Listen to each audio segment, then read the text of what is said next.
The American Civil War broke out in 1861. What were the causes of the Civil War? Could it have been avoided, or was it inevitable?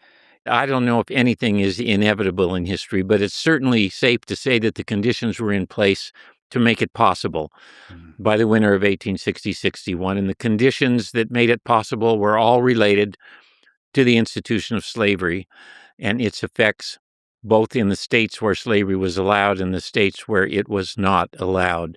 And there had been a series of tensions that grew in the decade preceding the 1850s. It's not that one side wants to get rid of slavery and the other side wants to protect slavery. I'm talking about the white people in the United States now who would be making the political decisions. It's a question of whether slavery was going to be able to expand into federal territories. That is what really created the starkest difference between the two sections in the 1850s, even in the late 1840s. The issues that came to most perilous a point in the view of many people them had to do with whether slavery would be allowed only where it already existed or would it be allowed to expand. If it could expand, then it seemed that it might be conceivable at some point even that the slaveholding states could end up with a majority. They were in a minority by 1860-61 and feeling beleaguered, feeling threatened. They'd long since lost the population race to the free states. Early in the nation, the most powerful states were slaveholding states. Virginia was by far the most important state. 4 of the first 5 presidents were from Virginia, all slaveholders, all prominent members of the slaveholding class. Those days were long gone by the late 1850s. So that's an important thing to say. It wasn't before the Civil War a discussion about abolishing slavery. It's about whether slavery, the institution of slavery, should be expanded. Allowed to expand into federal territories. There is a portion of the white population that is adamantly in favor of getting rid of slavery immediately. The abolitionists, there was even a political party called the Liberty Party that ran a candidate in 1840, and they got a handful of thousand votes. They reached their high point in 1844. They got about 2.5% of the vote. The abolitionists are a tiny minority even in the North, tiny minority among the white people of the United States. The African-American population, nearly 4 million of them by 1860, of course, would have embraced it instantly and yearned for it. But in the white population, the abolitionists are a tiny minority. They are much despised, even across much of the North, because they were seen as agitators who roiled the Union and deepened rifts that might bring a significant political break. So how did this escalate to a civil war, this almost policy discussion about the institution of slavery? How did it actually escalate? It escalated into a civil war because in the presidential election of 1860, there'd been two-party systems in the United States. The first party system, the Republicans, the Jeffersonian Republicans versus the Federalists. After that, there was the two parties were the Whig Party against the Democratic Party. The Democratic Party grew out of the Jeffersonian Republican Party. It's the same party. The Whig Party foundered to a significant degree on the issue of slavery. How do you maintain a national party that has a wing in the southern states and has a wing in the northern free states that can handle the issue of slavery? The Democrats managed to do that. The Whigs could not do it. And so the Whig Party ran their last candidate in 1852, presidential candidate, significant candidate. And the Republican Party emerged in the mid-1850s, took most of the old Whigs into the Republican ranks. And one of the key Republican platform plank was no expansion of slavery into the territories, not abolish slavery, no expansion. That was the key in 1856 when they ran their first candidate. In 1860, that is again the key plank in the Republican platform. The Republican platform in 1860 says where slavery exists, it will continue, but it cannot expand into the territories. When white Southerners saw that, that meant that they were doomed to become an increasingly minority section in the nation, and you would have a federal government increasingly dominated by the free states that could then do the one thing that the white South could not countenance, and that is tamper with the institution of slavery in the South. The presidential election of 1860 brought the destruction of the last national party, which were the Democrats. They couldn't even settle on a candidate, so you end up with a northern Democratic candidate running, Stephen A. Douglas, and a southern candidate running. The convention fractured, and John C. Breckinridge ran on the Southern Democrat platform.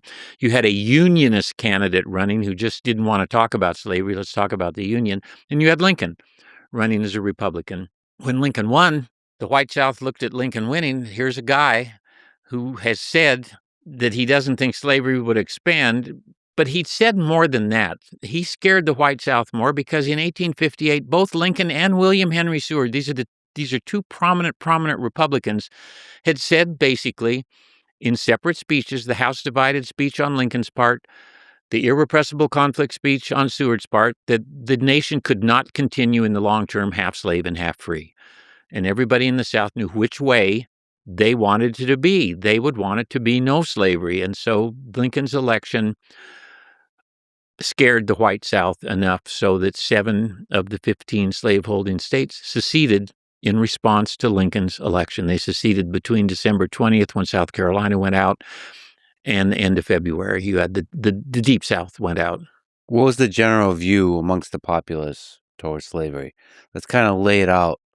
Let's, for the audience looking back, let's put ourselves in the mind space of how people saw the world, how people saw slavery, how people saw African Americans. Well, the baseline among the white Americans, there were about shade more than 31 million Americans in 1860 for the census of 1860.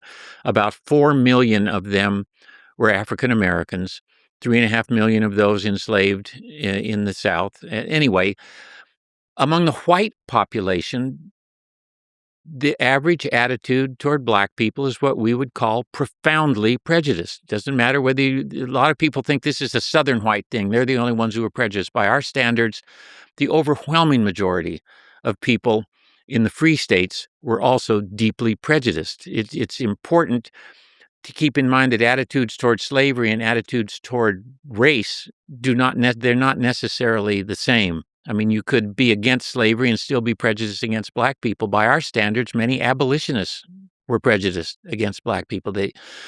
But the overwhelming majority of the white North, in the North, often had a hard time getting my students to understand the demographics in 1860. The free states in 1860 were more than 98% white. 98% white. African Americans are a tiny minority in the free states. Black people live in the 15 slaveholding states in 1860. Most of the white North, by our standards, was very prejudiced. They were against the expansion of slavery into the territories because they thought that would circumscribe white opportunities to make an economic life in these federal territories. And they didn't want that to happen. About 45% of the people who lived in the free states were Democrats. Most Democrats had no problem with slavery. I mean, absolutely no problem with the institution of slavery. There would be more problems among Republicans, especially with extension of slavery, although many Democrats, white Democrats in the North, were against that as well. The white South was overwhelmingly in favor of slavery. You often read the argument, the kind of neo-Confederate argument, that they'll talk about how most Confederate soldiers didn't own slaves. That's true. A large majority of families in the South did not own a single slave, but all white Southerners had a stake in slavery. They had a stake in it as a form of labor control, but more important than that, they had a stake in it as a means of social control. They knew, no matter what they said later in the Jim Crow era, of how happy black people were in the institution of slavery, they knew that black people, of course, did not want to be enslaved, and they were afraid of what would happen if they weren't enslaved anymore. They had in the backs of their minds Haiti.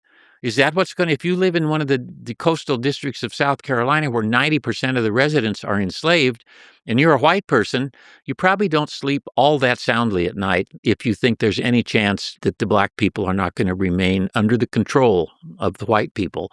So all white people in the South had a stake in slavery, not just some. All of them did. And there were all kinds of ways that it would go back and forth. If you were a modest farmer and grew a little bit of cotton, you didn't have your own cotton gin, but your more wealthy neighbor had a gin. could gin your cotton there, and then you would take your turn on the slave patrols. So there's a reciprocity in that regard.